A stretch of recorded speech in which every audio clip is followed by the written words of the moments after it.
Welcome, everyone. The webinar will begin shortly and will be recorded. Connect with the campaign for grade level reading on social media. On Facebook, like the page Campaign for GLR, and on Twitter, follow the account at Reading by Third. Please use hashtag Learning Tuesdays and tag us to tweet anything you learn from today's webinar, and we'll be sure to retweet. We encourage you to share your questions, reflections, and observations on social media. Once again, we would love to connect with you. So on Facebook, like the page Campaign for GLR, and on Twitter, follow the account at Reading by Third. The webinar will begin in just a second. It will be recorded and shared with you afterwards. Okay, once again, welcome to today's webinar. My name is Sierra Sanchez, and I will be behind the scenes helping to produce this webinar. I have just a few housekeeping details before we get started. First, we would love for you to introduce yourself, so please use the chat box at the bottom of the screen to share your name, city, or state, and your organization. Be sure when responding to select both panelists and attendees so that we all know who is here. All attendees are in listen-only mode, but we encourage your engagement by posting questions in the Q&A box. We will dedicate the last portion of the conversation to respond to the questions you post during the discussion. This webinar is being recorded, and a link to the recording will be emailed to all who registered. And we are live streaming this conversation on our Facebook page with the Campaign for Grade Level Reading. Finally, we will be sharing all of the resources linked in the chat box in a follow-up email that will be sent out, and we will be posting a brief on-screen evaluation during Q&A and highly encourage you to respond. This helps us with our commitment to continuous improvement. Finally, before we start, I would just like to call your attention to our upcoming GLR Learning Tuesdays webinars. Next week on Tuesday, May 18th, we have a doubleheader, starting with another Funder to Funder conversation entitled Utilizing Learning Science to Reach Every Reader, and continuing with a Learning Loss Recovery Challenge, Parents Speak, Ready for Bold Change in K-12 Education. The following week on May 25th, we will again have another doubleheader with a partner webinar, Engaging Business Leaders as Multifaceted Champions for Grade Level Reading, and another Learning Loss Recovery Challenge at 3 p.m. Eastern Time. We will be sure to post links in the chat box for more information and registration for these upcoming learning opportunities. Joining you now is Ginger Young, Executive Director of Book Harvest and the moderator for today's session. Thank you and enjoy the webinar. Thank you, Sierra, and welcome everyone. We are delighted that you are with us for today's CGLR Learning Tuesdays partner webinar as we explore family resource centers, a key to supported families and thriving communities. We are here today to share the valuable and often unheralded work of what is sometimes called America's best kept secret, family resource centers, FRCs. More than 3,000 FRCs support families in urban and rural communities in 31 states and the District of Columbia. In the past year, they have served as an especially vital resource to families and communities coping with the challenges of COVID-19. As a result, FRCs are emerging from under the radar with significant new investments in expanding and scaling them. Today, we'll take a look at the multifaceted role the FRC plays in the fabric of families and communities' lives. And we will examine the important role of networks of FRCs at both the state and national levels to ensure coordinated quality support for families. It is my honor today to introduce you to our presenters. First, we will hear from our lead presenter, Andrew Russo. Andrew is an incredible champion of FRCs, having co-founded the National Family Support Network in 2011, and he has served as its director since 2015. Following Andrew, we will hear from Corey Gorton and Angela Poole. Corey and Angie both come to us from the Community Partnership Family Resource Center in Teller County, Colorado. Corey has served as the program manager at the Community Partnership FRC for 5 years, overseeing all the programs in the Community Partnership portfolio. Angie worked as a nurse for 25 years. Today, she co-parents her grandchildren with her 2 daughters, and she fills many roles at the Community Partnership FRC. She serves on the Parent Advisory Committee. She is training to be a Circle of Parents facilitator, and she has completed the Strengthening Families Protective Factors training, and she is an all-around advocate for the work of FRCs. Mark Kling serves as the Executive Director of the Family Resource Center Association, an association of 25 family resource centers across the state of Colorado. Mark is also a co-founder of the National Family Support Network. Prior to his work leading the FRCA, Mark practiced law for 25 years. We will start with you, Andrew. I have a hunch that some of our attendees today may not know what a family resource center is, or the degree to which it enriches both individual families and whole communities. Can you give us an overview of family resource centers? Sure, I'd be glad to. Well, thank you for that introduction, and thank you for the opportunity to share this information with folks about, as Ginger referenced, what we call America's best kept secret, family resource centers. So family resource centers are welcoming hubs of support for families, and they may be community-based, like the image you see on the left that's in Vermont, or they may be school-based, like the image that you see on the right, which is from Kentucky. And these centers are, as mentioned, largely under the radar. So either you've heard about them and you think they're the greatest thing since sliced bread, or you just haven't heard about them yet. So we're glad to introduce you to them today. Next slide, please. Family resource centers work with families with an approach that is multi-generational, strengths-based, and family-centered. And each of those components are critically important. So you may have heard of two-generational work or two-gen work. Well, family resource centers not only work with families with a two-gen strategy, but a multi-gen strategy that recognizes the importance of engaging the child, the parent, and also the grandparent. And you'll be hearing from a grandparent today as an example of that. They're strengths-based, recognizing families as coming to us with strengths and resources that we want to support them to build on further. And family centered. Everything we do is centered on supporting that family to succeed. They are designed for all families. So not only for highly challenged families or low income families, but truly for all families. The image you see on the right comes from New Jersey.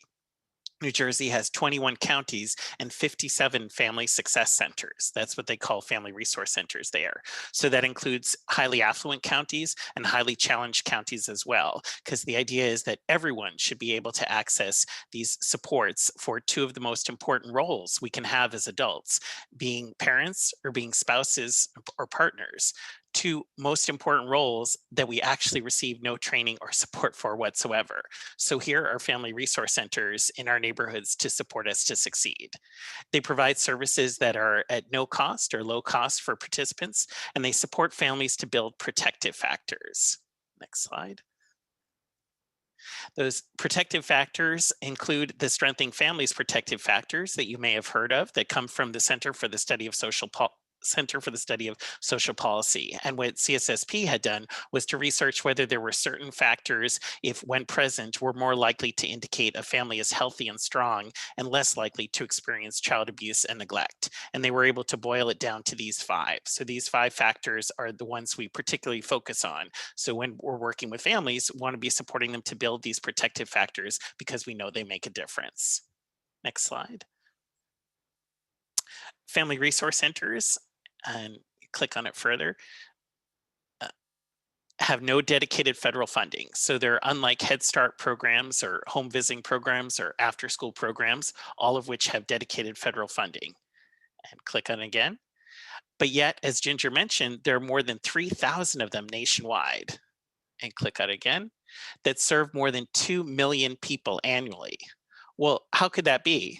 How could that be that without dedicated federal funding, there are so many of these all over the country, that so many different public and private funders at the state, county, and municipal level have chosen to invest in these centers when nobody's telling them they have to? Next slide, please. And the answer is because family resource centers are just a good idea. So they're cost effective. They are modest investments of funds that are also highly adaptable. So they look like and reflect the communities they're working with. So we talk about FRCs being of, by, and for the communities served. So they work with families in rural areas, urban areas, immigrant families, LGBTQ families, all kinds of families. And they have a track record of successful outcomes demonstrated through multiple external evaluations. So there's lots of good things to say about FRCs. Next slide, please. FRCs bundle and co-locate many different supports and services that may be familiar to you already, such as home visiting, parenting education, childcare resource and referral, family counseling, job skills training. Bringing these supports and services together in a conveniently located hub that families can access in one place. Next slide. We often talk about if you've seen one family resource center, you've seen one family resource center because they're designed to reflect the particular opportunities, needs, challenges in a given area. So this slide illustrates very different kind of programming from one center to another because they're reflective of the particular communities. Next slide. And yet, we also know from research that the national network was funded by the Robert Wood Johnson Foundation to conduct in 2015, 2016, working with the Research Institute, is that there are 4 common service areas that we see across the country when we look at these 3,000 FRCs.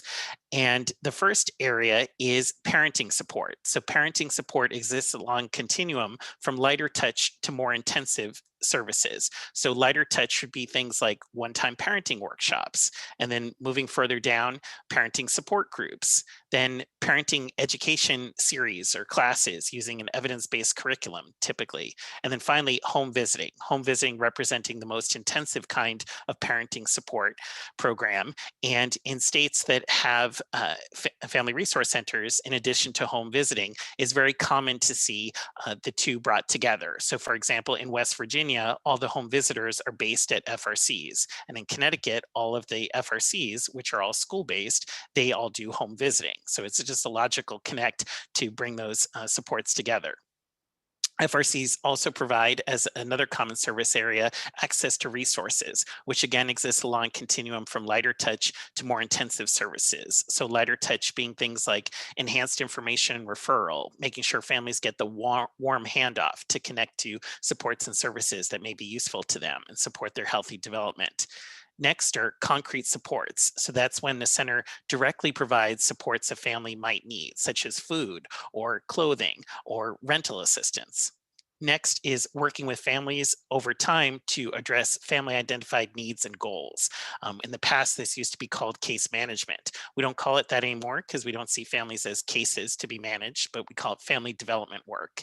And then finally, co-location of resources. So that's when external resources are co-located at a center to make it easier for families to connect and navigate to them. So for example, in Nevada, there are WIC clinics that are co-located with family resource centers.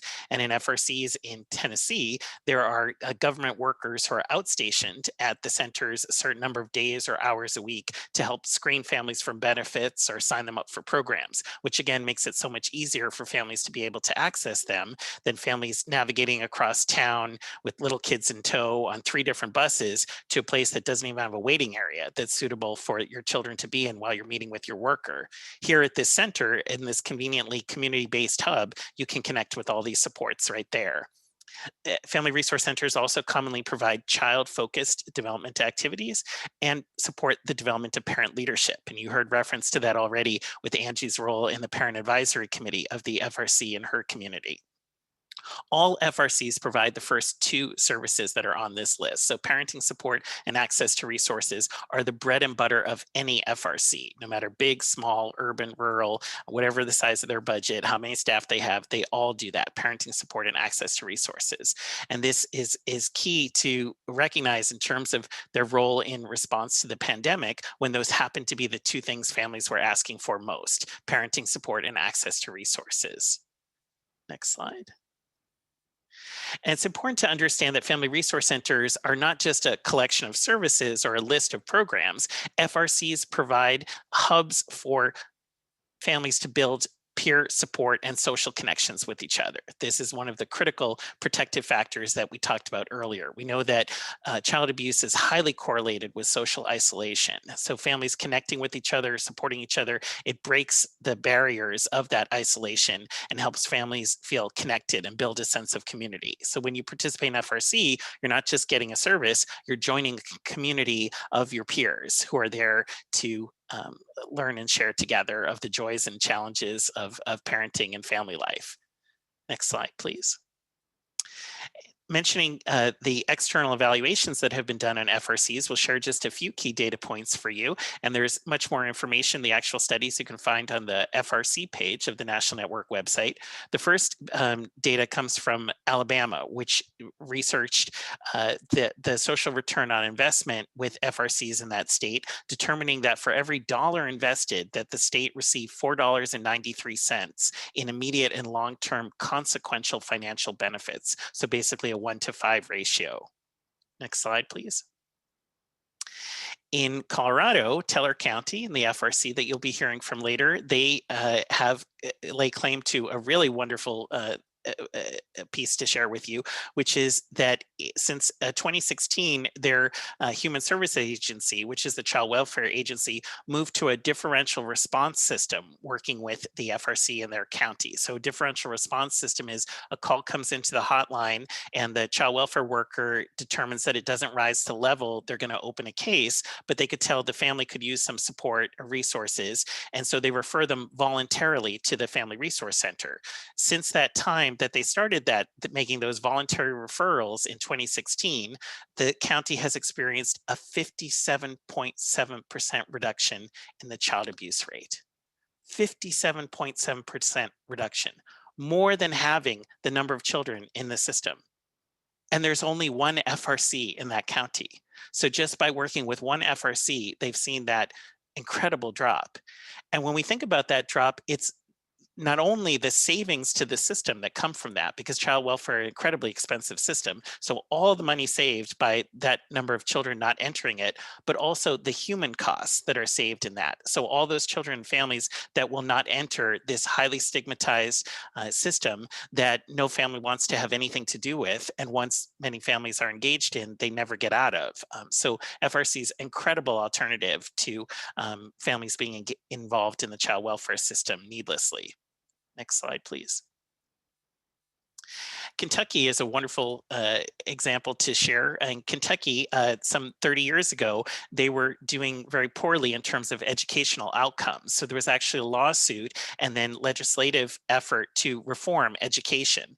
And there were many things that were part of that legislative reform package. And somebody at the table thought about including families, recognizing that when families are engaged, children and schools do better. So they created a formula that for any school that had 20% free or reduced lunch, which isn't very much, they could qualify for an FRC if they wanted one.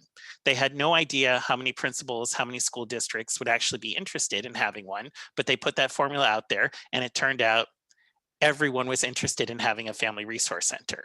And so that's why now 30 years later, Kentucky has 856 family resource centers, all of which are school-based. They are second only to California in terms of the size of their network. California has about 1,000 FRCs. And during that time, they've risen from the bottom of the pack to among the top 15 school systems in the country. There are many factors that have supported that incredible rise, but definitely we know from much research that when families are engaged, children and schools do better. And FRCs that are school-based are not only focused on supporting the families of the children who are in the schools, but they also have an intentional focus to engage families before the children enter the schools. So with a tremendous emphasis on school readiness, helping families and their children to be ready for school and parents to feel comfortable with school when many parents didn't have a good experience themselves with the educational system. FRCs bridge that gap. Next slide, please. So what does it cost to run an FRC? For those of you who may be less familiar, I mentioned that they're modest in cost. It is going to vary in size, vary in relation to the particular location we're talking about. So difference in cost of living and specific programming and physical space. We'll use 2 data points just to give you some things to look at. In New Jersey, those family success centers have an annual budget that you see here of $240,000 to $300,000 with 3 to 4 full-time staff. And in Kentucky, which we just talked about, those FRCs have a much more modest budget because they have resources that are provided in kind by the school. They already have the physical place and other resources. And so that's $33,000 to $82,000 on average with 1 to 2 full-time staff. Next slide, please. So how are FRCs funded? I mentioned there's no dedicated federal funding for FRCs. So mostly what we see are state investments. So there's significant state funding that supports FRCs. They're modest investments. I mean, those 856 in Kentucky, that's all state dollars for 30 years. You know, it's nothing new. And if Kentucky can afford 856 centers out of their general fund, just think about the states you're in and what you could afford in terms of investments in FRCs, really trying to ensure that all families have access to supports in their communities.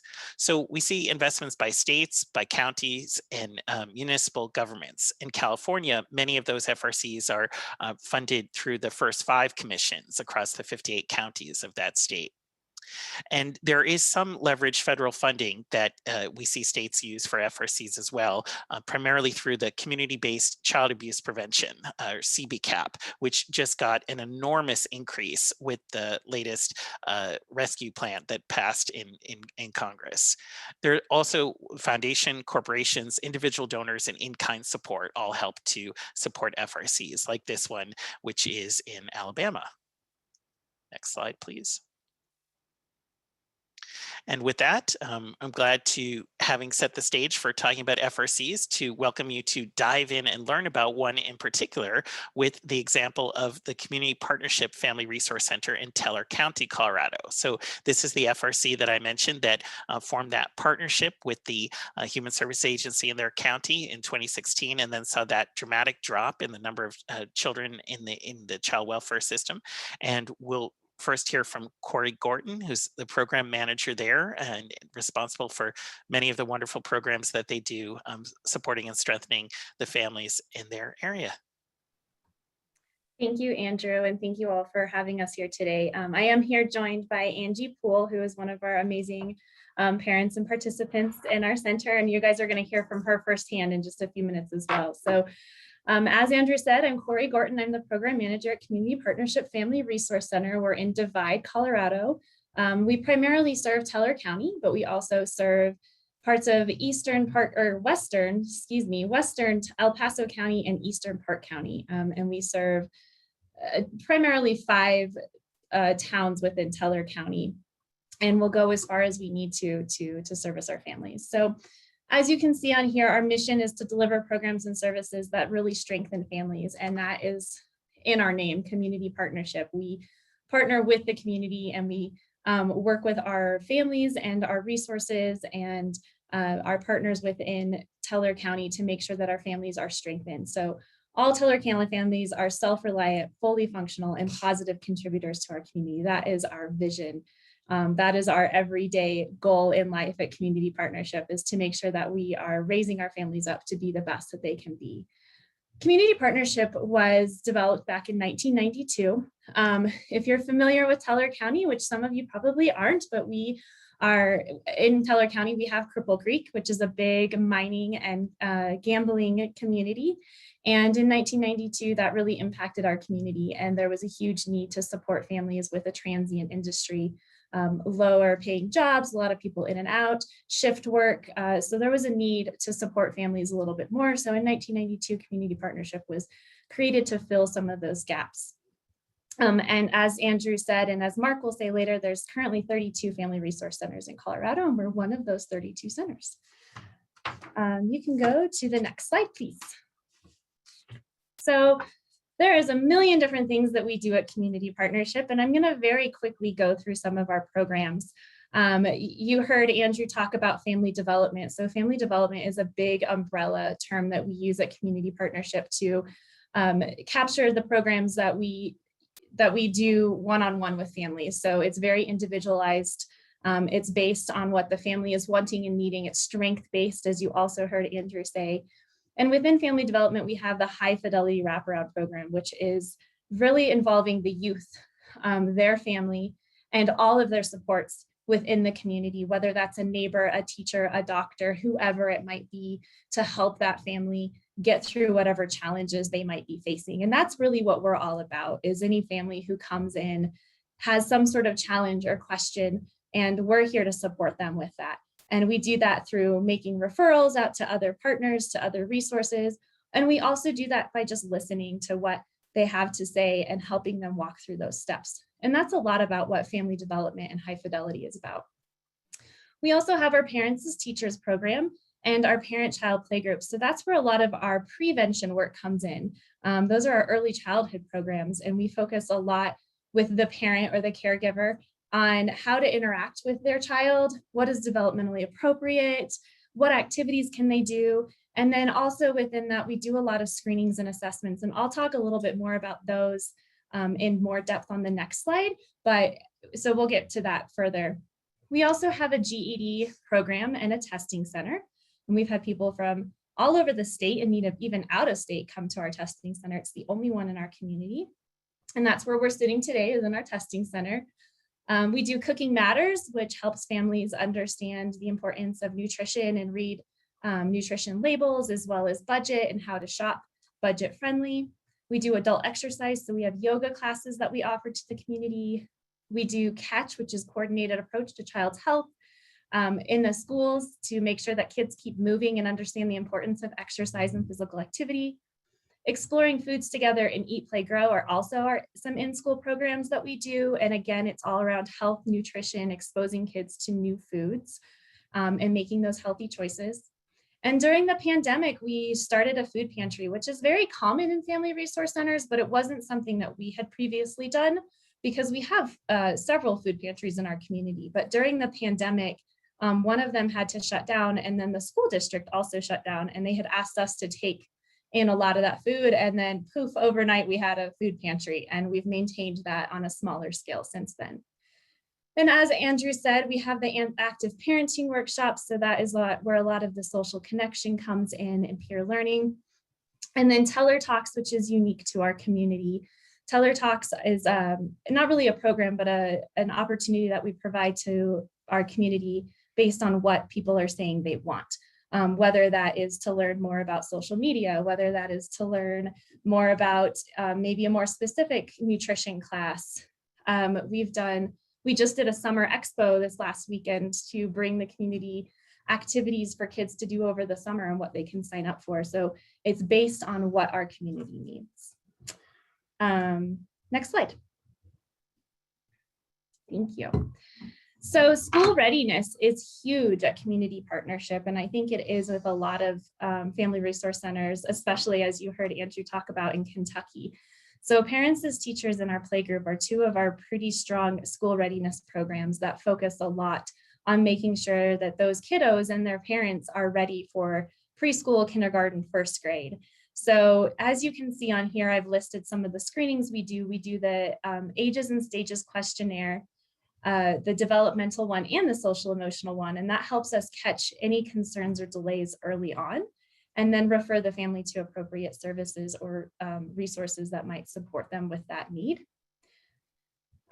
We also do a Bracken School Readiness Assessment, and this is a really great assessment to get a snapshot of where kiddos are before they start kindergarten. Are they ready? Do they recognize their letters, their numbers, their colors, their shapes? There's different domains that we assess on that. And then we work with the family to identify goals to work towards those skills so that they are prepared for school. During the pandemic, unfortunately, we haven't been able to do a whole lot of those. Some families like Angie, we've been able to see in person, and some families we haven't. And so we've, in place of that, we've done a survey that's called the Child Learning Survey, which is parent reported as opposed to an assessment, but it still gives us an idea as to where the kiddos are. And it also gives the caregiver and the parents an idea as to where they should be. And then we also do the PICOLO, the Parent Interaction with Children Checklist of Observations Linked to Outcomes. So it's a big mouthful, and we call it the PICOLO. And this is a tool that we use to observe the parent-child interaction. So something that's really important is how are caregivers interacting with their children? How are they supporting them with their learning and their social emotional development? And the PICOLO can help provide that information to the caregiver. So we have our family advocate will observe an interaction and provide the parent or caregiver with feedback on how that went. And so it really provides a lot of ideas for families and caregivers as to what they should be working towards and what the expectations are. And it also affirms a lot of what they're already doing. A lot of families, I think, put a lot of pressure on themselves to be the perfect family. And I'm sure many of you know that just doesn't necessarily exist. And we all are just doing the best that we can. And that's what parents as teachers and playgroup is there to help support families with, is recognize that we're not perfect and you're just doing the best that you can. And here are some new tools that you can try to make it be better or easier along the way. Next slide. So during the pandemic, things kind of turned upside down, I think, for everybody. So normally with our programs, they're all in person. We've never done a whole lot of virtual. And when it hit, it literally was overnight in our community, where we went from talking about, continuing a workshop the next night to we can't see people in person anymore. And what do we do? It was challenging for sure, but our community and our center and our families band together and we figured it out. And over time, everything just moved to a virtual world. And you can see here some of the pictures of some of our families. We have a parents as teachers family with her 2 little ones on the computer with their educator, and then another one who's participating in our virtual playgroup. So we moved playgroups to a virtual platform. We moved parenting workshops to a virtual platform. We did our home visits virtually. We did whatever we could to break down those barriers. So one of the ways that we broke down the barriers was doing drop-off boxes to families. So we would gather the materials for a visit or an activity, and we would go to their home and drop it off, and we'd leave it on their front porch, call them, make sure they got it. And then we would get back home and we would do a virtual meeting with them. We also did that with workshops. So we would drop off the workbooks, we would drop off food boxes, whatever we needed to do to support the family through that. We did a lot of deliveries to homes in those first few months of the pandemic. Assessments were another challenge. How do you do an assessment when you're used to doing it in person? And Angie might talk about this a little bit too, or can contest to it. It's challenging to not have a kiddo there and to actually do that interaction with them. And so they were done over the phone, or we found alternatives, as I was saying, to the Bracken. We found a different survey to still try to capture some information and provide input on where the kiddos were, how they were doing.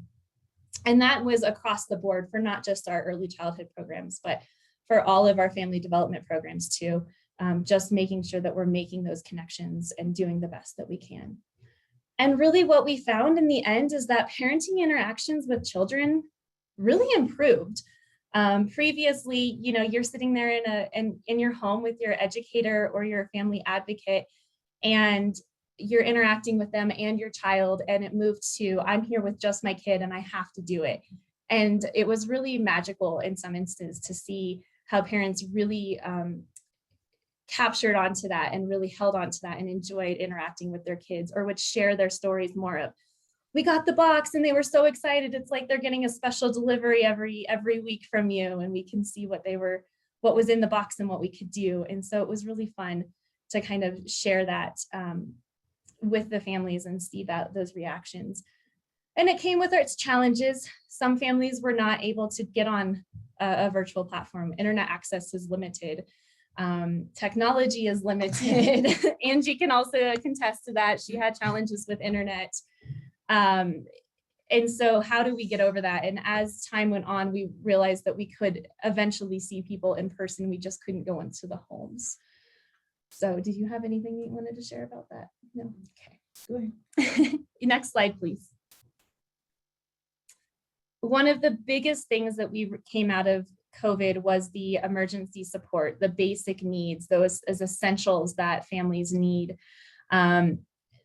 Community partnership was recognized in the community as sort of that hub of getting those resources out. So we got these huge FEMA deliveries. As you can see, this is our lobby filled with boxes of diapers and formula.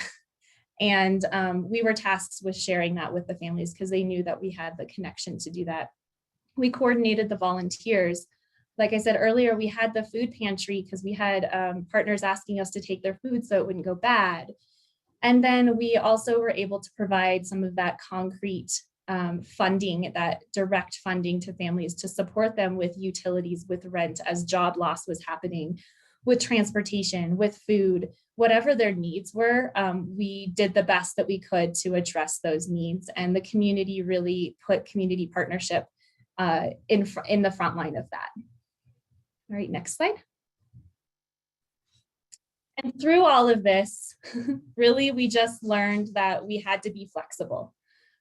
Flexibility is your best friend. Forgiveness is another big thing. We had to be forgiving of one another and of our families, as we made mistakes and we had challenges and we had to overcome them. And that's what we tell our families all the time. And so we needed to practice that as well. We had to have constant understanding for one another and for our families, as every day was a different day and we didn't know what to expect. And then of course, grace. Just grace for one another, for each other, for our families at home, for those people, for those of us in the office. Lots of new, I wouldn't say new things, but things that we were constantly talking to our families about that we were also having to really practice. And so you can see here's some of our activities that we've done over the pandemic. So we had our Santa drive-through, which you'll see at the top right corner.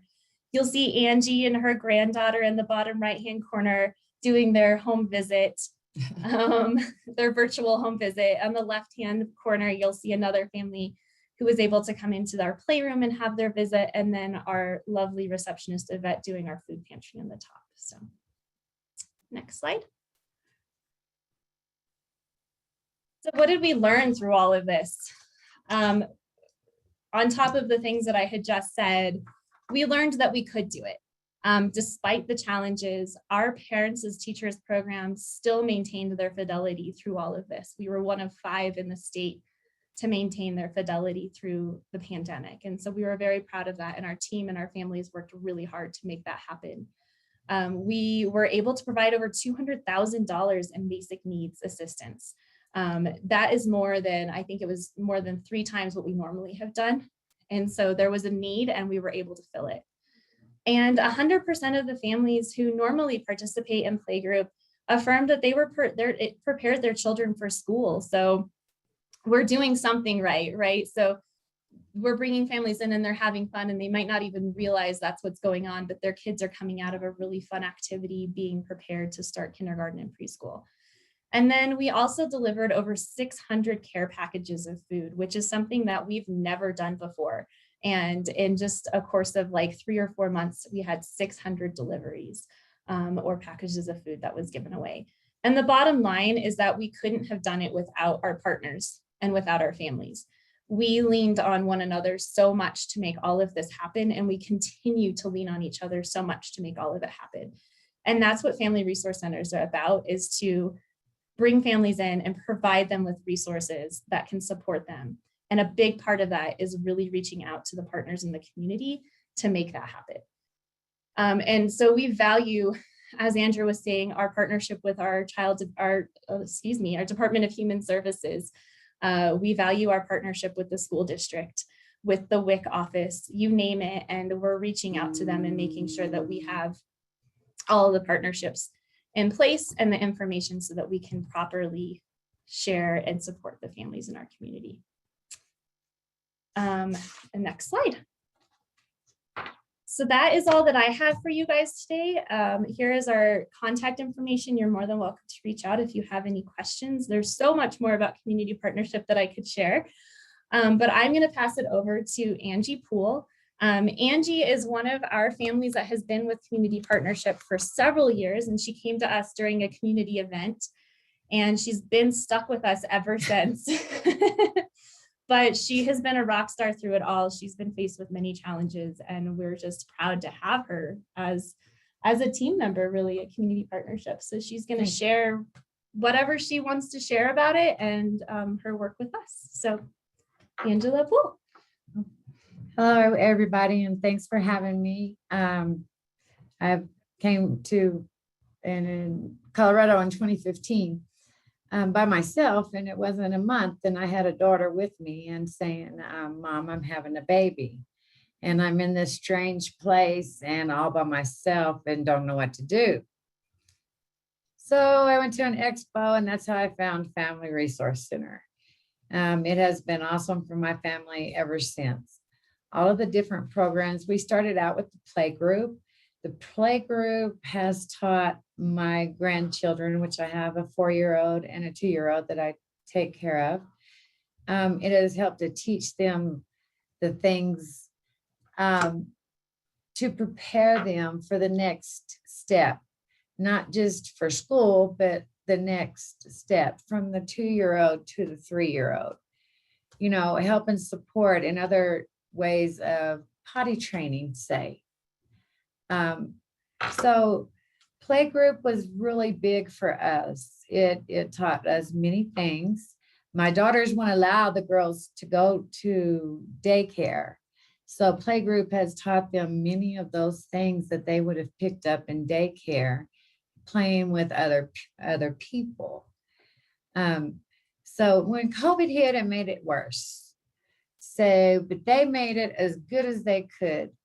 Community partnership dropped off food. I'm proud, and I don't like to ask for help, but I learned you have to ask. And there is somebody out there that's going to help you. And you just keep searching. And so from the play group, we went to the parents as teachers. Parents as teachers has been awesome. Jessica would come to the house and teach the girls for an hour and interact. And it'd always be something that I could carry on. A printout she would always provide. Why am I doing this activity for my child? What is it giving my child? So as a grandparent or a parent, that was just the best thing. And so now we're in preschool age, and the daughter won't let her go to preschool because she don't want to miss the first day of school. So therefore, the 4-year-old is having to not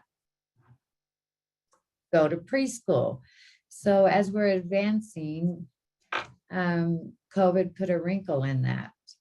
And so we had to start doing things on a Zoom, on the refrigerator. They would come, they would drop off the activities that Jessica, my teacher, would say what time, and we'd make meetings, and we would go through the projects with the children. So that has been a great plus. Also with COVID, they did change everything very quickly because it's all about the family. I am old and I've already raised 3 kids, but I'm learning things that I did not know. And I have learned that mainly from community partnership and what they have offered for me and my family. I've had to have bills paid every once in a while, maybe once a year. I can't get a gas bill, I get it paid. It's always been a technical issue with me. And I've always been on the phone, and you think everybody's drunk because the phone is moving around. So I couldn't afford it. And community partnership found the money to help me get a laptop computer. And we are now working on, finding internets. But like, it's hard up here. It's hard on the mountain. Let's see, what else can I say? Because they are great. What about the Parent Advisory Committee?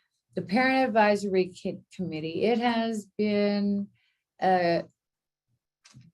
really well. And then COVID hit and we kind of went down. And so now we're back on an upswing. The Parent Advisory Committee, we meet, there's 5 or 6 of us, and we meet every month, talk about different activities to better the community that we could be involved in. Right now, we are working with on trying to do a teaching on the Zoom, like scheduled for preschoolers.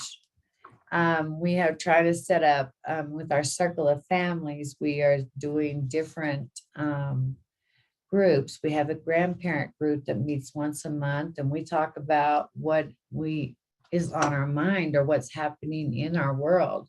And it's helped keep us connected with the Zoom. We're hoping that, we just had a big expo up here, and we passed out some Mother's Day things that we had put together that the kids could actually paint the pot, put the dirt in, put the seed, and give their mom a whole present. We handed those out at our expo as we talked with parents and families, what do you need up here? And one thing, is childcare, quality childcare. And so we're working with some other agencies outside of community partnership that are, talking with us and helping us to understand, the childcare in the area and what we have, what we can change, what we need to change. So the Parent Advisory Committee, we put out and support as much as we can. So I don't know what else. I think that's good. I would not still be up here on the mountain had it not been for community partnership. That I would not have made it up here. So I could not be more grateful to what I've learned, what they've offered me, what they've given my children. So sorry, I'm a little emotional, Thank you, Angie.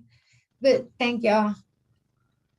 Thank you. Angie, thank you so much for sharing that. I feel like we've been sitting at Sorry. your table with you and your grandkids, and it really means a lot that you were willing to share that amazing story of your interaction with community partnership with all of us. So thank you. And thank you, Corey, for such an incredible community fabric institution that is clearly delivering with and for families in your community. I'm going to need to come out for a visit. It's clear. I've got to see this for myself. So thank you both. Wow. We've gotten a glimpse of the national landscape of FRCs from Andrew and of the way an FRC works at both the community and the family level from Corey and Angie. But there's another piece of the puzzle that we need to add in here that is vitally important. So now we're going to turn to Mark Kling, the Executive Director of the Family Resource Center Association, which is an association of 32 FRCs across the state of Colorado. Mark, thanks so much for being with us today. Thank you, Ginger, and I am so happy to be here. Thanks for inviting me. So I want to answer the question, if I can, why do we need a state network? Why do you need a state entity or an intermediary to support these family resource centers? And there are a lot of reasons why we need a state network to help advocate for family resource centers. If you can go to the next slide, please. Our mission is to strengthen Colorado families through collaboration and partnership.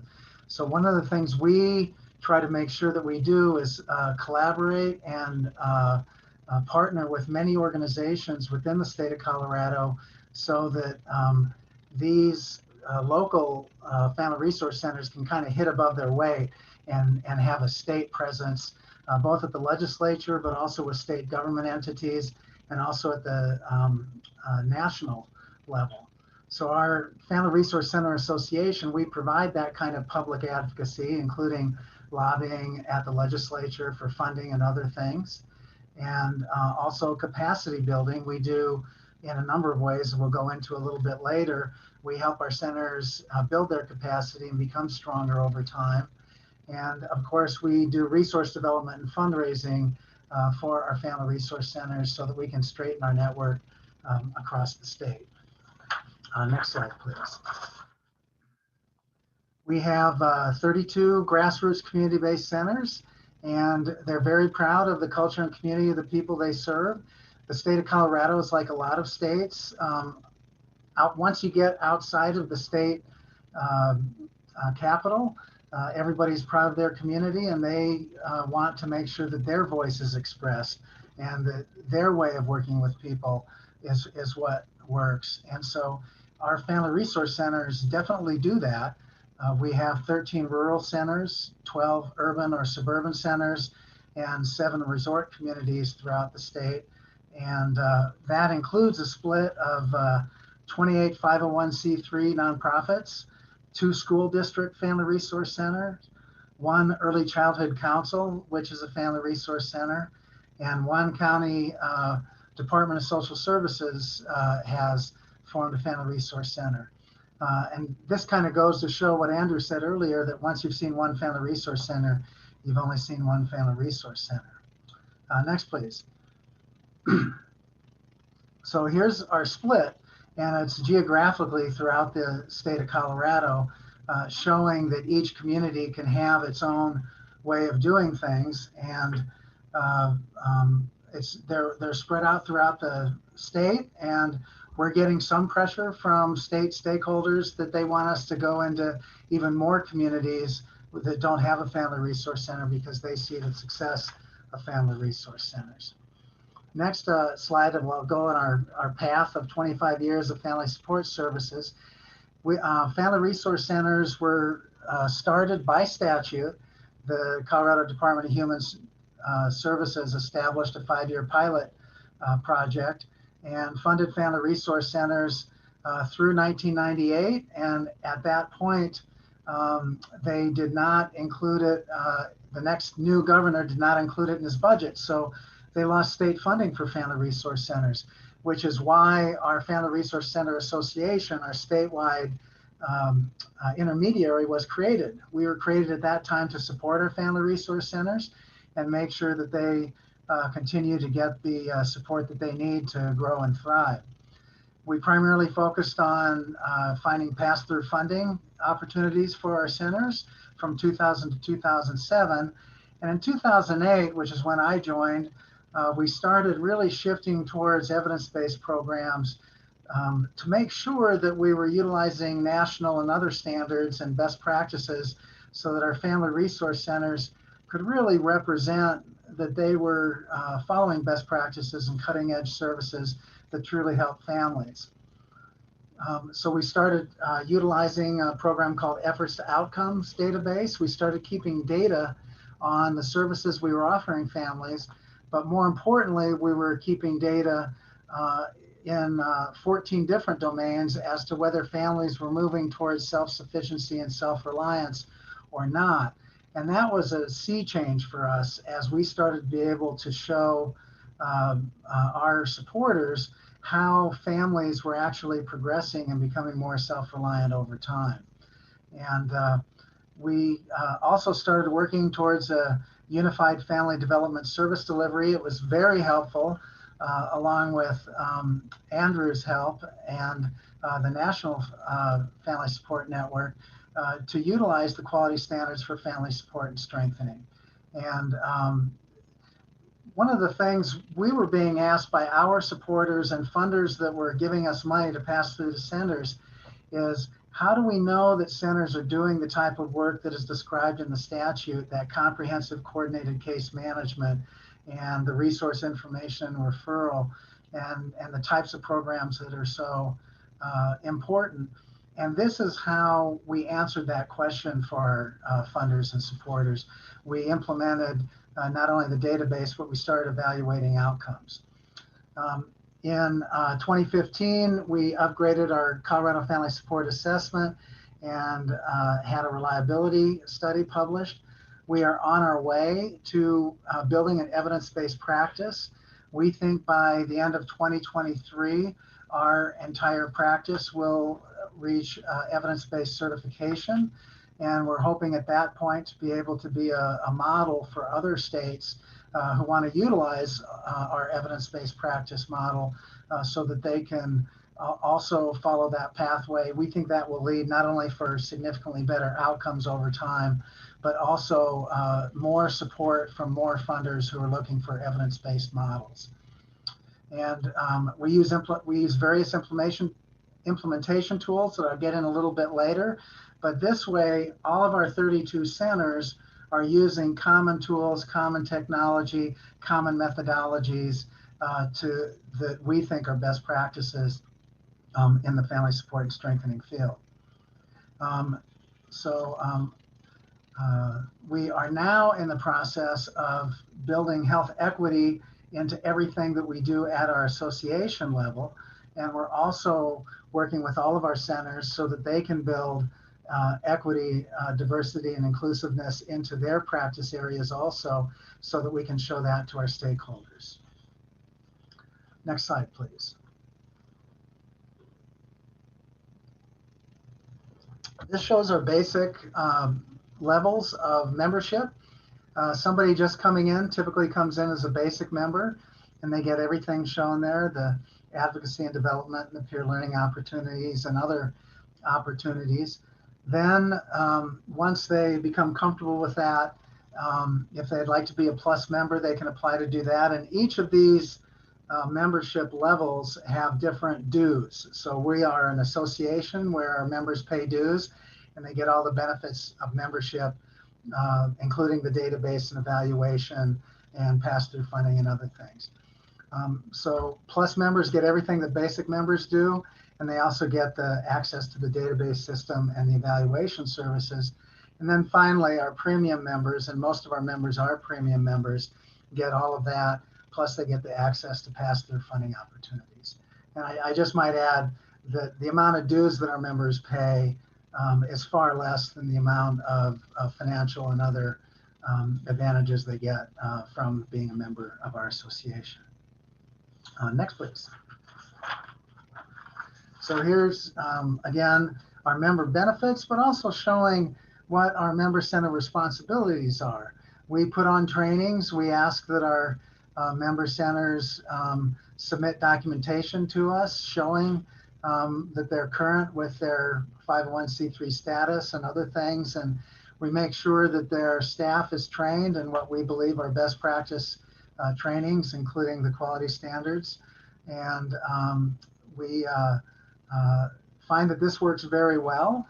And it also means that certain types of funders are very comfortable coming to us and giving us money to spread to all of our centers because they know that we keep these kinds of benefits and responsibilities intact, and they can trust that as funding goes to the various centers, that it's going to be handled in a consistent way across all of our membership.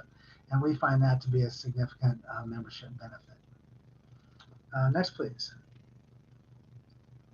So our approach to working with families, you heard that a little bit, but I'll just go into it a little bit more. Next slide, please. Prior to us having the statute and building our area of practice, typically families needing services from their community would have to go to a number of different places, and every program had different locations and eligibility criteria. And then when you go to the next side, this is what family resource centers were able to provide. We call it one-stop shopping or one-stop location to help families access all of these services. And in addition to that, talking to a well-trained family development worker who can develop a relationship with the family and work with the family over time to get them the services they need, but also to track how effective those services are and how families are progressing towards more self-reliance. And that's what we use our database and evaluation services for. So you can see by doing it this way, we do more than just emergency services. We do both emergency services. We kind of call that, we don't have to do outreach because families find us, but we consider ourselves prevention services primarily by doing this kind of case management over time. Next slide, please. So the impact on the community as a whole with the Family Resource Center means that there's a place for families to show up and go there without stigma. Some of our centers state that it's helpful. Some of them do have either a food bank or some other type of provision of services like that, where families aren't stigmatized by going to a Family Resource Center because many different types of families go to Family Resource Centers. And we provide the coordinated services, and we utilize and implement as many evidence-based programs as we can to provide those services. And we provide common training and new funding sources. So the next slide will show kind of what our statute is in Colorado. Our statute provides that Family Resource Centers should be a unified single point of entry where vulnerable families can, within at-risk neighborhoods, can obtain information, assessment of needs, and referral to delivery of family services. So in order to become a member, that's the bottom of the pyramid. Statutorily, that's what our centers must do.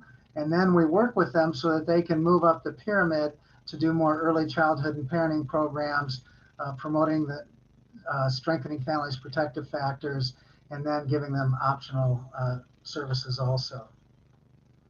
We also, to ensure high quality, next slide please, across our network, we use a family strengthening rating. That's an internal designation so that we make sure that we look at the data that gets evaluated, that our different family resource centers, regardless of their size or budget, that they're providing different levels of fidelity to families across the board, and that we can measure our different family resource centers, even though they all look different than each other.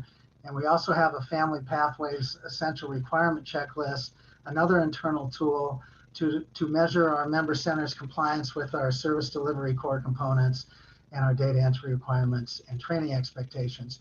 That way we can see which centers not only are strong, but which centers might need some help over time to get to the level of service that we and they want to be at. Next page, please. So we have three primary paths that families can take. I'll go into that later. One is the general services path.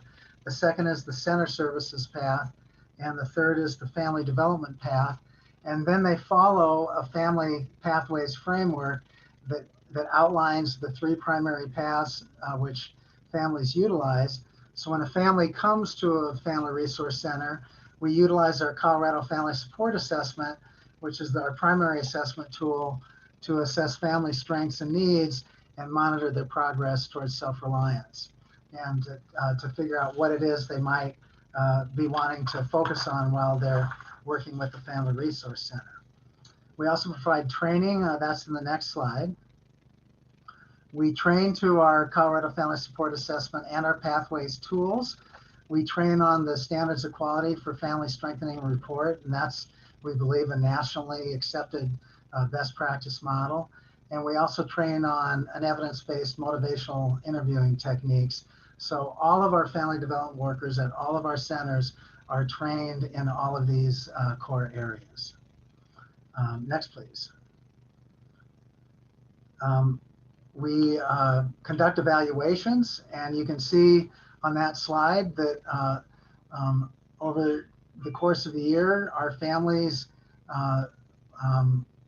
do actually improve. The families that go to family resource centers, for instance, they build on their one-on-one relationship building, their strengths-based assessments and goal setting with the trained family development worker. So this is the tool we use for families that come for multiple visits to get family support and strengthening.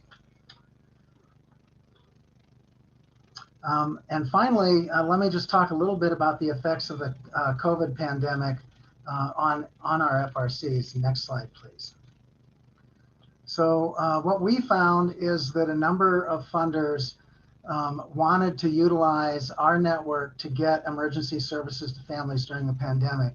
In many communities, family resource centers were the only nonprofit that was open, and also major funders wanted to get funding and services to our family resource centers. So we got FEMA diapers and wipes, we got CARES Act funding, and we delivered that to our family resource centers, who switched over to emergency services. And I think a big challenge is going to be coming out of the pandemic. How do we combine those emergency service that we were so effective at during the pandemic in serving families, where in some communities, the services grew by 255%. And how do we build back in and make sure we don't lose our preventive services? Thank you.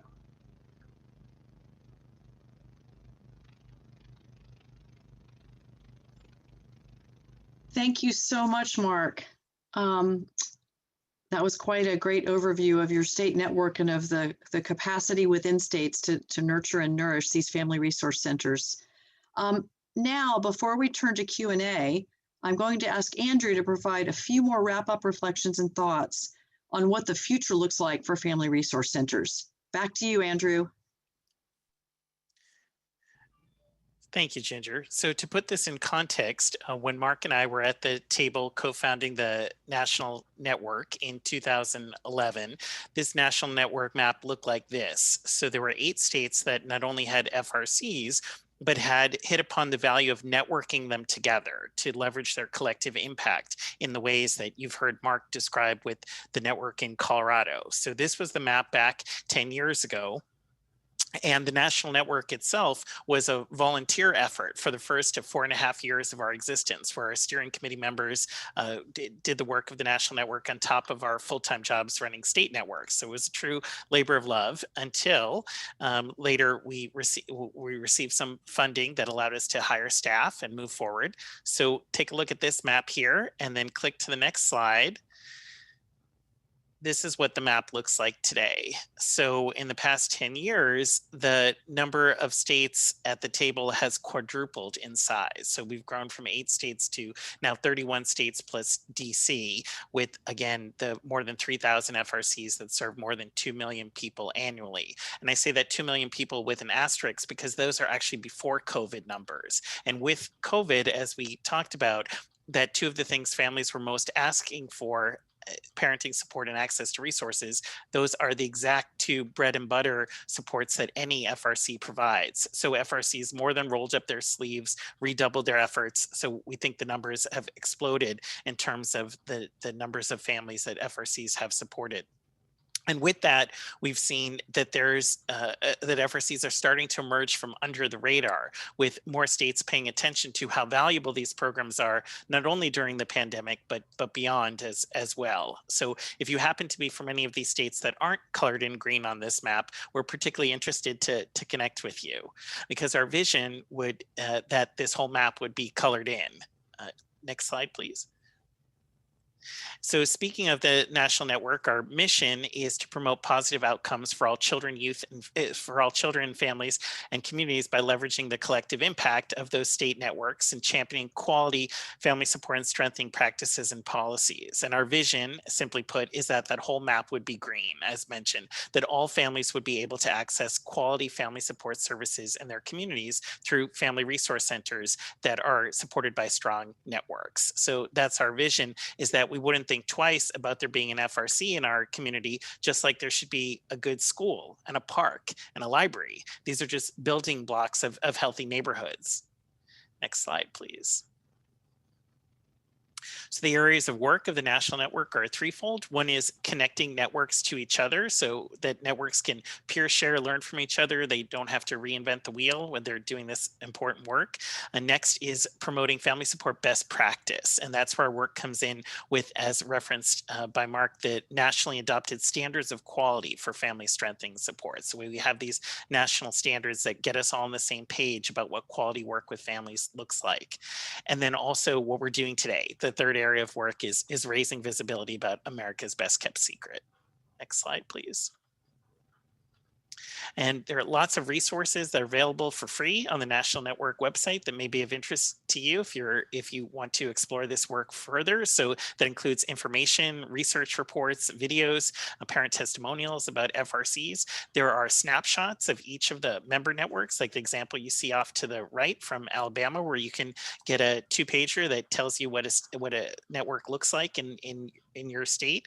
And then there are tools there also to support the development of networks. So let's say you're in a state that doesn't have a network yet. We've developed continua that help to illustrate what it looks like to invest in FRCs if you're a funder, or to pull programs together if you're not a funder. So that's there with explanation of the resources and steps involved to get a network going. And then the standards and all the implementation tools are available for free on the National Network website also. So we're not selling the standards. We want everyone to have access to and think about quality work with families. Next slide.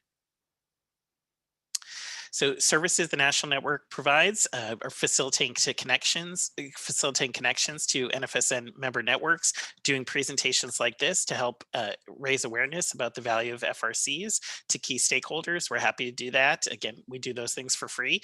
We provide sample RFPs about FRCs, evaluation plans, and information about data management systems like the one that's used in Colorado that Mark referenced that is actually available for other states to use for a very modest cost. We're also happy to talk with folks about exploring network development in your areas. And we also provide trainings. There's a certification training that goes along with the standards.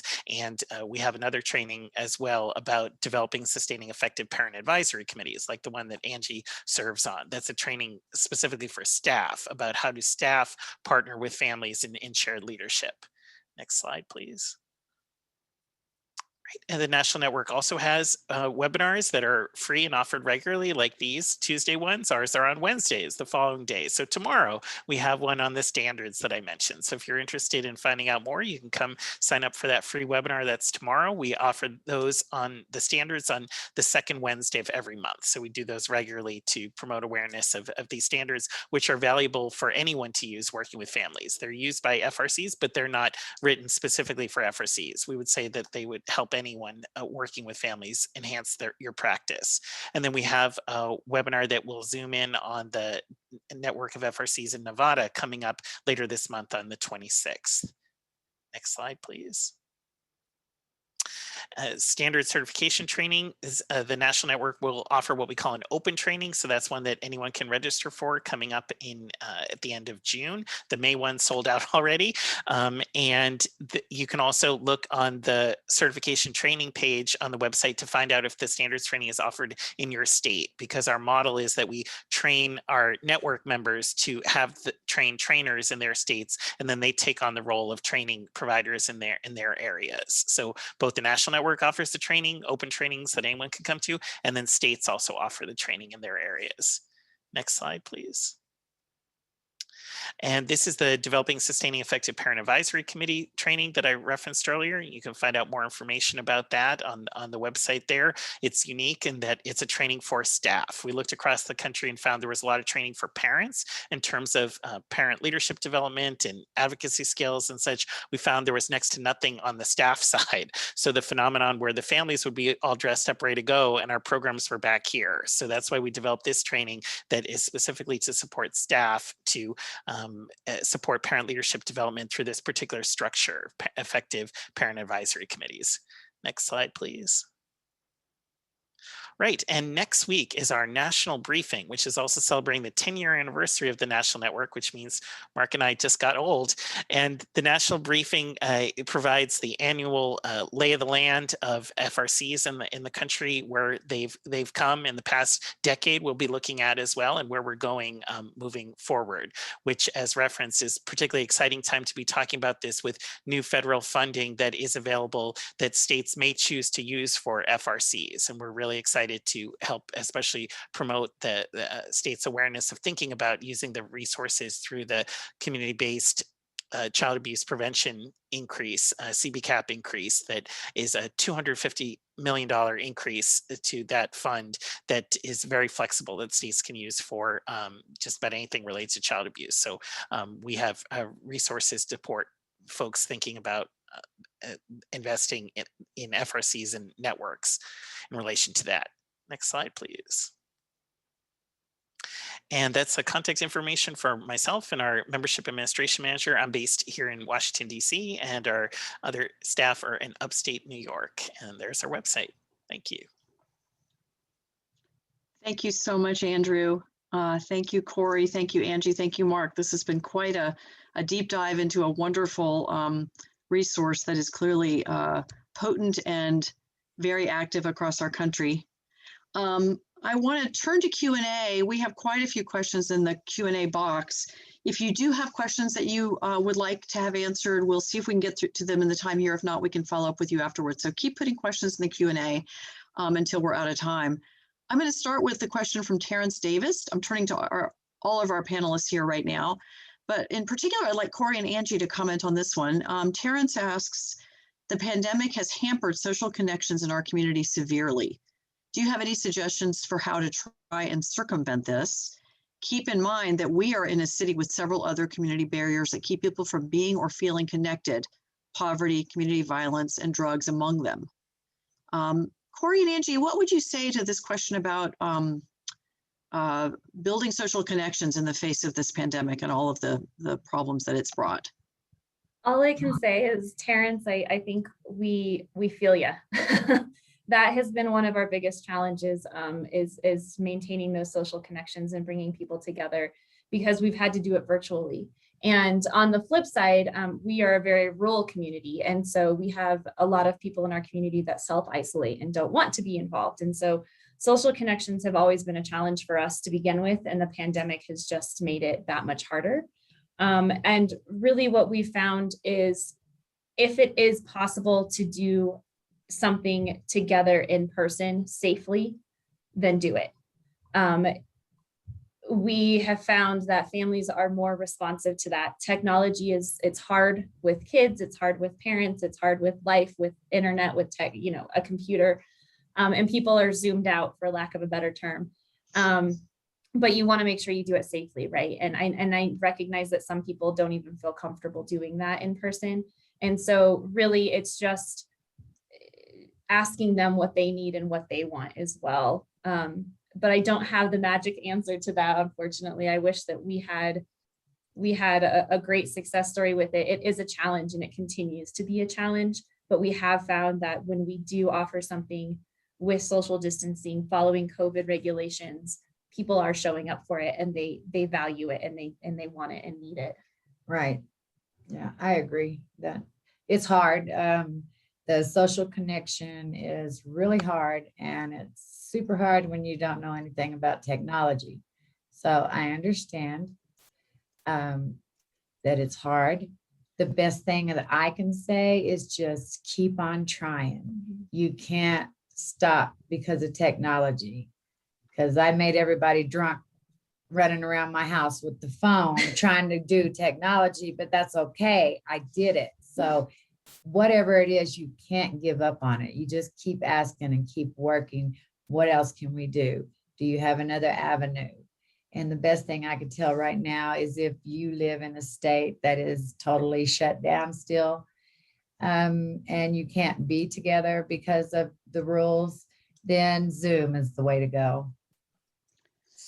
And Sorry. Angie, I'm interested, I think I heard from you, I'm going to follow up slightly, that play groups were a real cornerstone of your experience with community partnership, and that they did migrate to virtual during COVID. Would you say the play groups have endured with the need to adapt to virtual to continue to play that role of connectivity that clearly was in place before COVID came?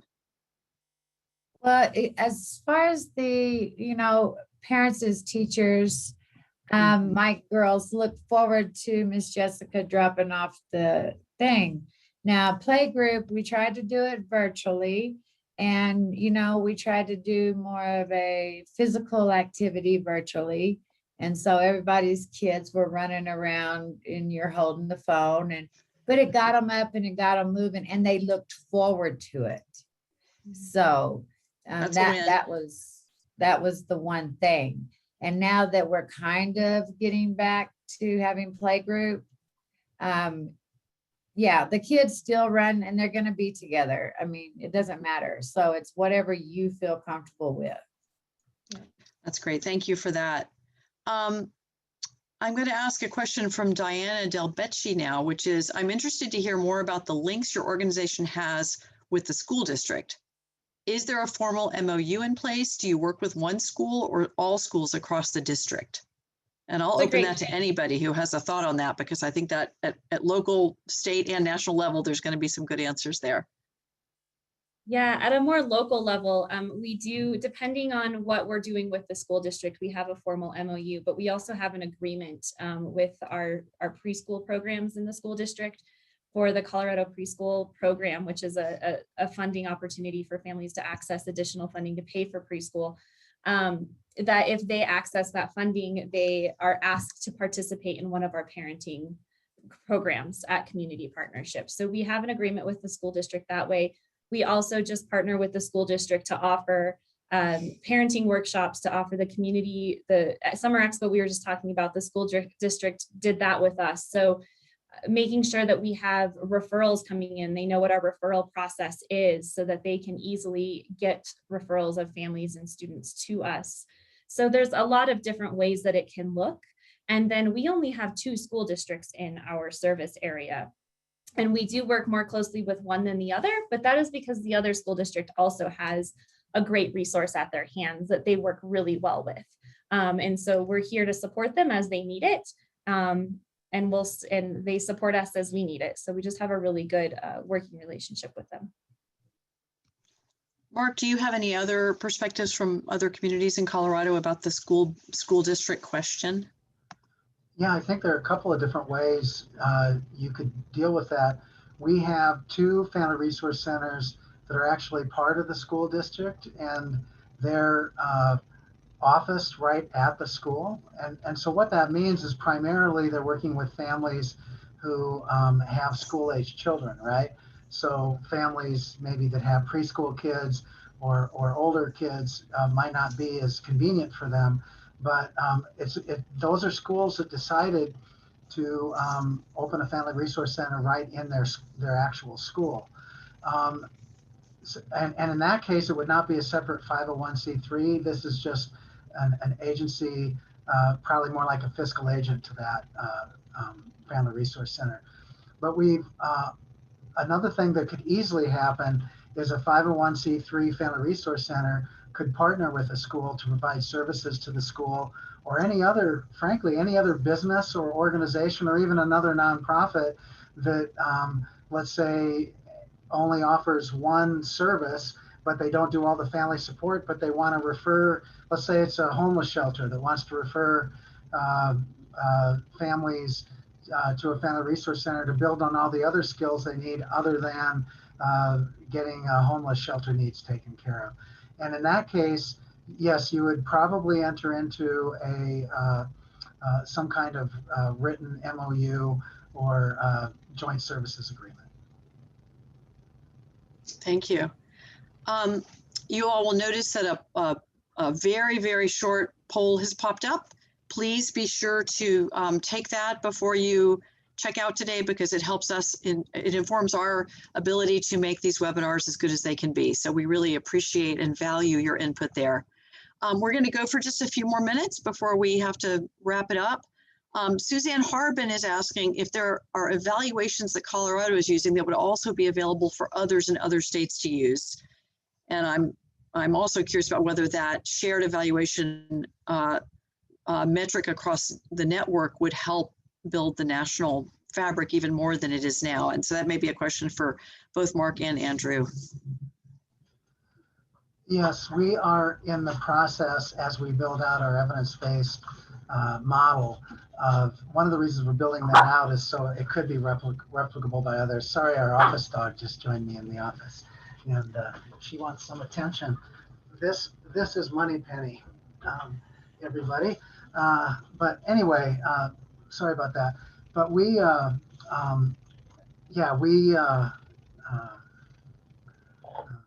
could do that. Andrew, do you have any thoughts?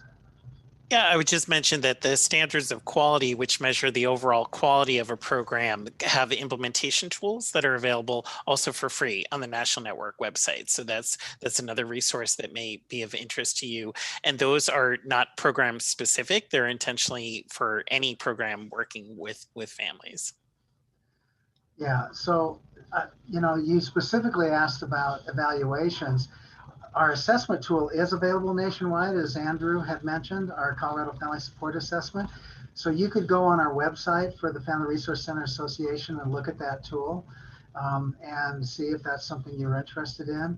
And then we could talk with you about how to do evaluations on that and possibly what other services we could offer based upon the types of evaluations we do for our own network.